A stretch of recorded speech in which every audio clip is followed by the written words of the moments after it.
जंगल में किसी चिड़िया के बच्चे की रोने की आवाज आ रही थी। ये आवाज कहाँ से आ रही है? ये आवाज तो किसी बच्चे की लग रही है। तेज बारिश में रानो चिड़िया अपने घर से दाना लेने के लिए निकली हुई थी। गौरी, वो देखो सामने जमीन पर घोंसले में किसी चिड़िया का बच्चा बड़ा रो रहा है। हाँ कालू जी, ना जाने ये किसका बच्चा है और यहाँ कैसे आया। गौरी, क्यों ना हम इसे अपने साथ अपने घर ले जाए। ये बेचारा इतनी तेज बारिश में मर जाएगा। बड़ा तरस आ रहा है तुम्हें इस पर। अपने बच्चों का खाना पूरा नहीं होता और तुम इसे भी उठा कर ले जाओ। चलो अब जल्दी चलो, बच्चे इंतजार कर रहे होंगे।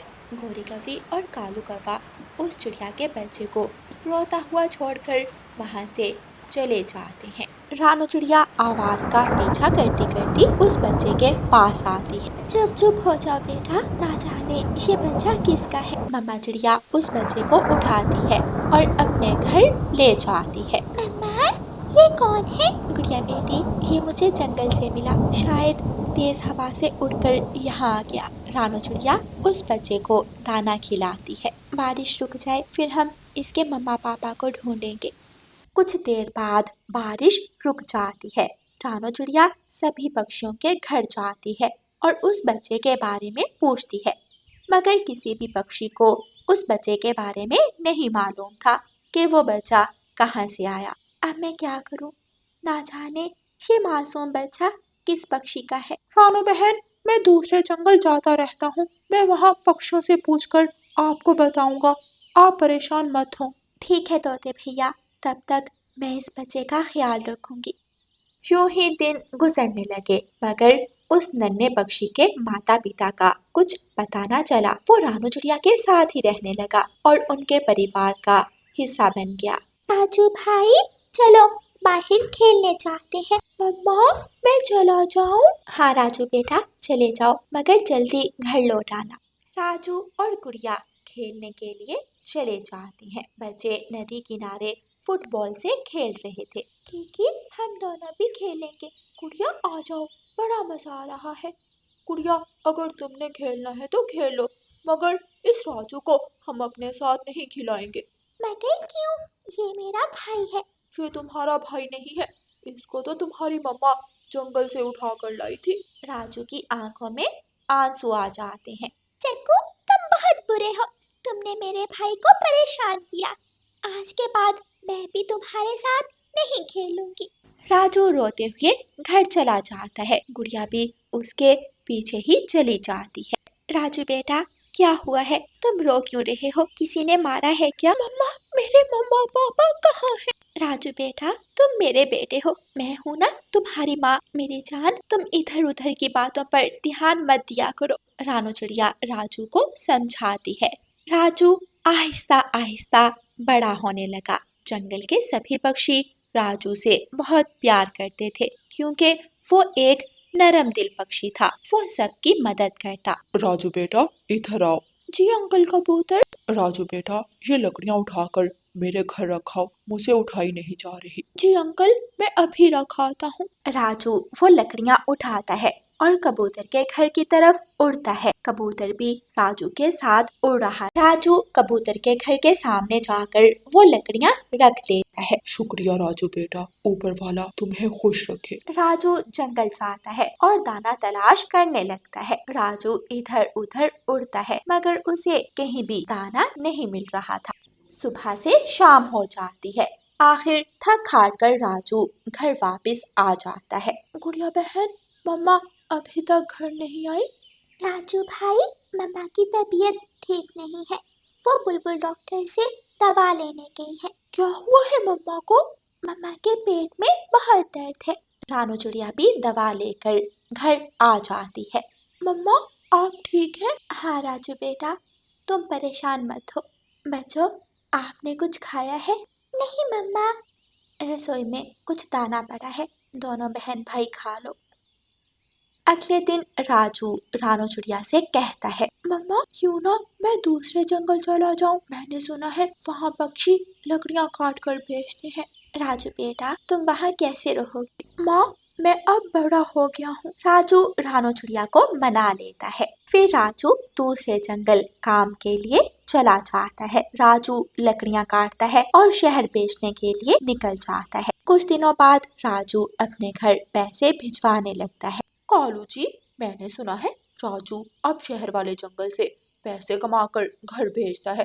अगर उस दिन हम राजू को अपने घर ले आते तो हम उसे कितने काम करवा सकते थे। वैसे बड़ी होशियार निकली ये छोटी चिड़िया। गौरी, उसने राजू को अपना बेटा बनाकर पाला है और वो भी अब बेटे का फर्ज पूरा कर रहा है। अच्छा अच्छा, बस करें। आप तो उस रानू की तारीफें ही करने लगते हैं। बड़ी चालाक है वो, आपको नहीं पता। एक दिन राजू लकड़ियां उठाए जा रहा था कि अचानक एक गाड़ी के साथ टकरा जाता है। गाड़ी में से एक चिड़िया निकलती है। बेटा, तुम ठीक तो हो? हाँ, मैं ठीक हूँ। मेरा बेटा, तुम मेरे बेटे हो? हाँ, तुम ही हो। वो चिड़िया जल्दी से राजू को गले से लगा लेती है और उसे बताती है कि किस तरह तेज बारिश में उसका घोंसला उड़ गया था। मैंने तुम्हें बहुत ढूंढा, हर जगह ढूंढा, मगर तुम मुझे नहीं मिले। मैं तुम्हारी याद में बहुत रोती रही। माँ, मुझे आप जैसी माँ मिली जिसने मुझे अपने बच्चों से बढ़कर प्यार दिया, मेरा ख्याल रखा। राजू अपनी मम्मा को सारी बात बताता है। राजू एक अमीर परिवार से था। राजू अपनी कार में जंगल आता है। मम्मा, मम्मा, राजू भाई देखें, राजू भाई गाड़ी में आए हैं। रानू चिड़िया भी जल्दी से घर से बाहर आती है। जंगल के सभी पक्षी देख रहे थे और वो सब हैरान थे। वाह भाई वाह, क्या किस्मत बदली है इस रानू की। कुछ ही दिनों में वो एक अच्छा और बड़ा घर बना लेते हैं। अब राजू के पास दो दो माओं की दुआएं और प्यार था। राजू बहुत खुश था कि उसे उसकी माँ मिल गई थी। फिर वो सब एक साथ खुशी खुशी रहने लगते हैं। प्यारे दोस्तों, इस कहानी को लाइक, अपने दोस्तों के साथ शेयर और चैनल को सब्सक्राइब करना बिल्कुल मत भूलना। आपका धन्यवाद। रानो चिड़िया की ऐसी कहानियाँ सुनने के लिए YouTube सर्च बार में रानो चिड़िया की कहानी लिखें या फिर ये बटन दबाकर बोलकर कहें रानो चिड़िया की कहानी। रानो चिड़िया की ऐसी कहानियाँ सुनने के लिए YouTube सर्च बार में रानो चिड़िया की कहानी लिखें या फिर ये बटन दबाकर बोलकर कहें रानो चिड़िया की कहानी। रानो चिड़िया की माँ नदी का गंदा पानी पी पी कर बहुत बीमार हो गई थी। माँ, दिन ब दिन क्या होता जा रहा है आपको? कितनी कमज़ोर होती जा रही हैं आप?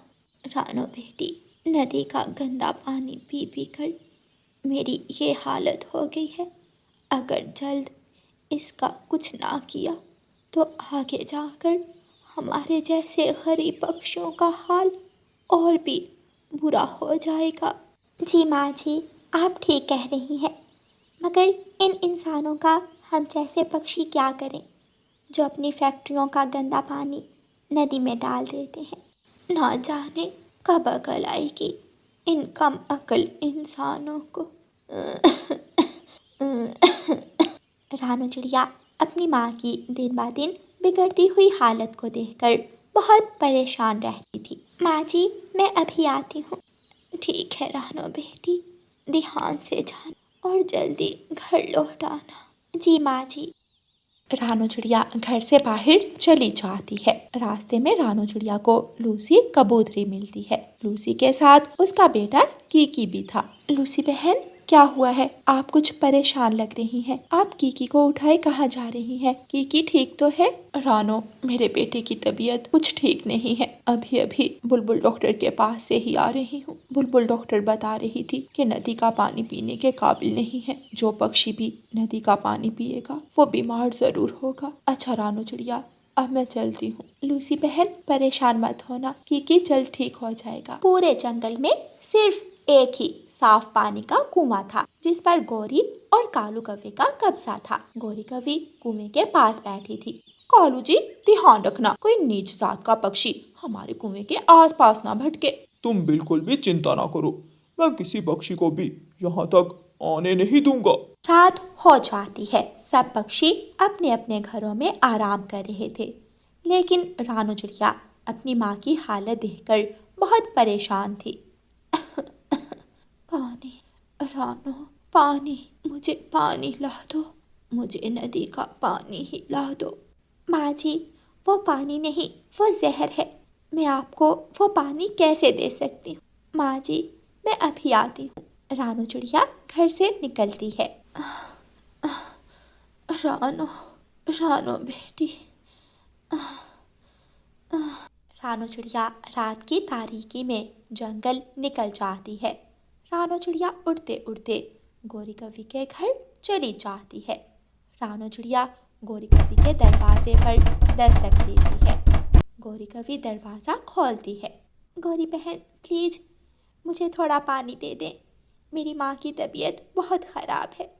प्लीज़ मेरी मदद करें। मेरी माँ मर जाएगी।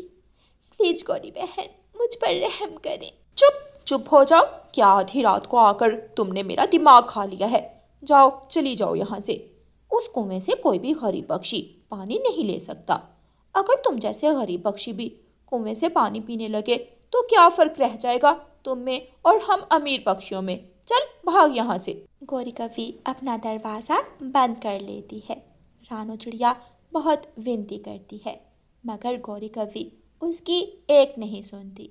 रानू चिड़िया मायूस हो जाती है और अपने घर वापस लौट जाती है। माँ, माँ, आप सो गई? लगता है माँ सो गई है। ऐ ऊपर वाले, मेरी माँ की रक्षा करना। इनका साया हमेशा मुझ पर सलामत रखना। मेरी माँ के सिवा इस दुनिया में मेरा कोई नहीं है। रानू चिड़िया की आंखों में बेबसी के आंसू थे। रानू चिड़िया रोते रोते सो जाती है। सुबह हो जाती है। रानू चिड़िया लूसी कबूतरी के घर जाती है। लूसी बहन, अब कीकी की तबीयत कैसी है? रानो, अब कुछ बेहतर है। कबूतर जी कीकी के लिए दूसरे जंगल से पानी खरीद कर लाए हैं। अब तो वो भी ख़त्म हो गया है।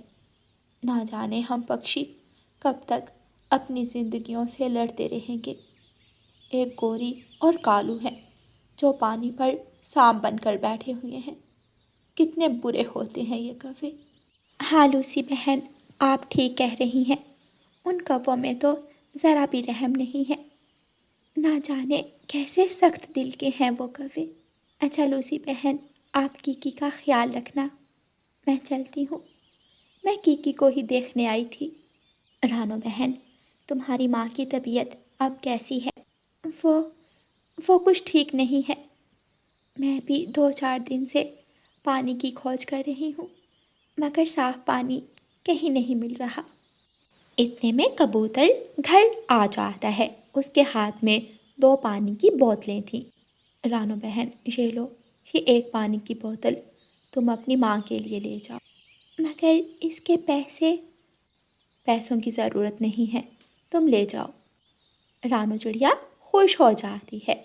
रानू चिड़िया लूसी का शुक्रिया अदा करती है। रानू चिड़िया जल्दी से उड़ते हुए अपने घर आती है। माँ, माँ जी, माँ जी। रानू चिड़िया अपने पंख से अपनी माँ को जगाने की कोशिश करती है। माँ जी, माँ जी उठे ना। माँ जी, आप उठ क्यों नहीं रही? माँ जी, उठे ना। देखिए, मैं आपके लिए पानी ले आई हूँ। माँ, माँ जी। रानू चिड़िया रो रही थी। माँ जी, उठे ना, पानी पिए। माँ, माँ जी।